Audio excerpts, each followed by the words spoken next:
ঠিক করে দিছে। অন যদি কুতাইতে নামাজ না পড়ে বউ বাচ্চা, আমি কি তা বলবো? বাহ, আপনি বন দিয়ে চা দিয়ে ভিজে খাইবেন, আপনি কিরবেন মানে চাচা, আপনি বন দিয়ে চা দিয়ে ভিজে খাইবেন, আর এরপরে এক খিলি পান খাইবেন, আর গপ মারবেন, আর এরপরে না আপনি কবরে দেখবেন কি হয়। আপনারই বুঝি এইটারই কথা ছিল মুসলমানের, যে আমি আমার বউ বাচ্চার জন্য ঘর বাড়ি খাট পালঙের ব্যবস্থা করে দিছি, এবার নামাজ রোজা আখেরাত তাদের দায়িত্ব, এটারই কথা। তা আপনি উল্টে গেছেন না কথা, কথা বলেন না কেন? কথা ছিল আল্লাহ বলেন রিজিকেরটা আমার দায়িত্ব, নামাজ রোজা বন্দিগির ব্যবস্থা করা তোমার দায়িত্ব, আপনি উল্টে এলেছেন। এটাই আমার কথা শেষ।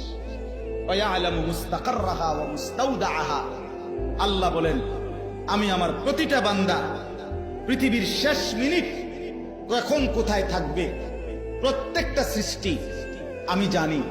ওয়া মুস্তাওদাআহা, শেষ পর্যন্ত কোথায় দাফন হবে আমি তাও জানি। কুল্লুন ফি কিতাবিম মুবিন, আল্লাহ বলেন সব কিছু আমি আসমান জমিন সৃষ্টির 50,000 বছর আগেই তাকদীরে লৌহে মাহফুজে লিখে রেখেছি। অতএব কথা শেষ। দয়া করে, কষ্ট করছেন আপনারাও আমরাও এই গরমের ভিতরে, আপনাদের কাছে অনুরোধ, শুধু একটা মাহফিল হয়েছে এইটা না বাজান। আমি আমার দিলের দরদ নিয়ে বললাম, সবটুকু আবেগে, দয়া করে নিজেকে বদলান।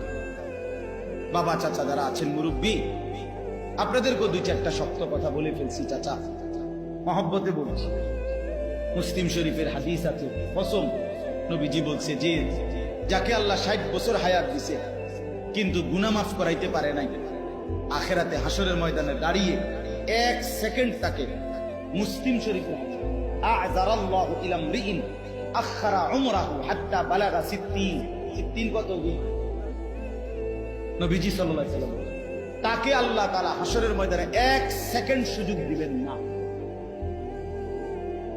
দাঁড় করাইয়া ফিটালে, একারণে খার করাইয়া ফিডা,